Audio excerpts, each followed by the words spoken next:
Hello friends, welcome to cooking house YouTube channel. તો અત્યારે ફરી વખત કોવિડ એટલો વધારે ફેલાઈ રહ્યો છે કે આપણે બધા ગમે તેટલા પ્રિકોશન્સ લઈએ, ઘરમાં કોઈને ને કોઈને શરદી, ઉધરસ કે કફ જેવી બીમારીઓ થતી હોય છે અને તેના માટે આપણે બહારથી દવા લાવીએ તેના કરતાં આ રીતેની જો તમે હોમ રેમેડી ઘરે ટ્રાય કરશો તો તમને એક જ વખતમાં તેના 100% રિઝલ્ટ દેખાઈ જશે। એક જ ચમચી આ રીતે આની પી લેશો એટલે એક જ વારમાં તમને શરદી, ઉધરસ, કફ જેવી કોઈ પણ બીમારી હશે તે દૂર થઈ જશે। અને આ રીતેની હોમ રેમેડી બનાવવામાં આપણે ઘરમાં જ રહેલી જે કિચનમાં વસ્તુઓ હોય તેનો ઉપયોગ કરીશું। તો આ વિડીયો જોઈ અને તમે પણ ઘરે જરૂરથી ટ્રાય કરજો। આ હોમ રેમેડીને કેવી રીતે બનાવવી અને કેટલા પ્રમાણમાં લેવી અને બાળકોને આપવી કે ઘરના મોટા લોકો લઈ શકે તે બધું હું તમને આ વિડીયોમાં આગળ બતાવીશ। તો આ વિડીયો એન્ડ સુધી જરૂરથી જોજો। અને વિડીયો જોઈતા પહેલાં મારી ચેનલ ઉપર નવા હોય તો આ વિડીયોની નીચે એક રેડ બટન આપેલું છે, તેના ઉપર ક્લિક કરી ચેનલને સબસ્ક્રાઈબ કરી દો અને બાજુમાં આપેલો બેલ બટન પ્રેસ કરી દો, જે કરવું બિલકુલ ફ્રીમાં છે। તો આ હોમ રેમેડી બનાવવા માટે પહેલાં આપણે 2 સામગ્રીઓ લઈશું જે બધાના કિચનમાં ઇઝીલી અવેલેબલ હોય। તો તે છે આ લવિંગ અને મરી। મેં અહીંયા 20 થી 22 નંગ જેટલા મરી લીધેલા છે અને તેના અડધા યાર મેં લવિંગ લીધેલા છે। આ બંને વસ્તુઓ ગળાની કોઈ પણ તકલીફ હોય તેના માટે ખૂબ જ ફાયદાકારક બની રહે છે। ત્યારબાદ હવે ગેસની મીડિયમ ફ્લેમ પર મેં અહીંયા આ રીતેની એક લોઢી પહેલાંથી જ ગરમ થવા માટે મૂકી દીધી હતી।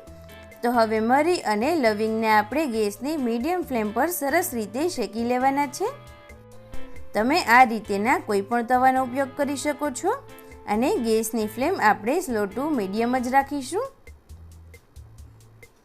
30 સેકન્ડ કે 1 મિનિટના સમયમાં જ આ બંને સામગ્રીઓ એકદમ સરસ રીતે શેકાઈ જશે। આ બંને વસ્તુઓ શેકવામાં આપણે ઘી કે તેલનો પણ ઉપયોગ નથી કરવાનો। અને જો તમને શરદી, ઉધરસ ના હોય અને તો પણ તમારે જો ઇમ્યુનિટી વધારવા માટે આ હોમ રેમેડીનો ઉપયોગ કરવો હોય તો તેનાથી તમારી ઇમ્યુનિટી ખૂબ જ જલ્દીથી બૂસ્ટ થઈ જાય છે। અને કેટલી એજના લોકો તેને કેટલી લઈ શકે તે હું તમને વિડીયોમાં આગળ બતાવીશ। તો તમે જોઈ શકો છો આપણે બંને વસ્તુ એકદમ સરસ રીતે શેકાઈ ગઈ છે અને તેનો કલર પણ ચેન્જ થઈ ગયો છે। તો આ રીતે તેને એક બાઉલમાં કાઢી લઈએ। ત્યારબાદ હવે બંને વસ્તુઓને આપણે એકદમ સરસ રીતે પીસી લેવાની છે। મેં અહીંયા આ રીતે ખાંડણીનો ઉપયોગ કર્યો છે, જો તમારે મિક્સરમાં પીસવી હોય તો એમાં પણ પીસી શકો છો। આ રીતે તેને પહેલાંથી શેકી લીધા હશે એટલે તે ખૂબ જ જલ્દીથી પીસાઈ જાય છે। તો આ રીતે આપણે તેને એક બાઉલમાં કાઢી લઈએ।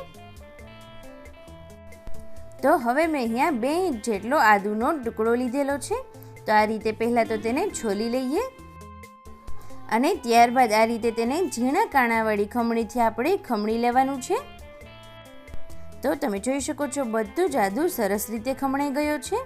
ત્યારબાદ આ રીતે એક આપણે ગરણી લઈશું અને તેને એકદમ સરસ રીતે આદુનો જે રસ છે તેને આ રીતે ચમચીથી થોડું પ્રેસ કરી અને બધો જ રસ આપણે નીચે વાટકીમાં લઈ લઈશું।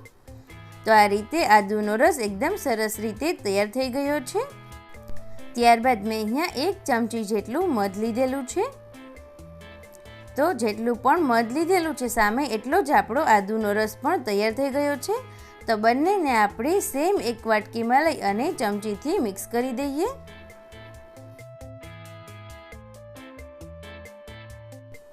ત્યારબાદ હવે આપણે જે પાવડર ક્રશ કરીને રાખ્યો છે મરી અને લવિંગનો તે આપણે લઈશું। તમે જોઈ શકો છો આ પાવડરની ક્વોન્ટિટી આપણે 1/4 ટીસ્પૂન જેટલી જ રાખવાની છે।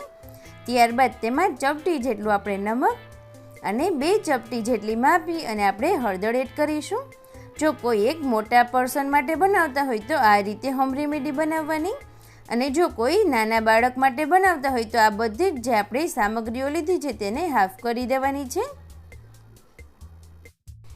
અને આ હોમ રેમેડીને ઉઠી અને સવારે ખાલી પેટ લેવાની છે।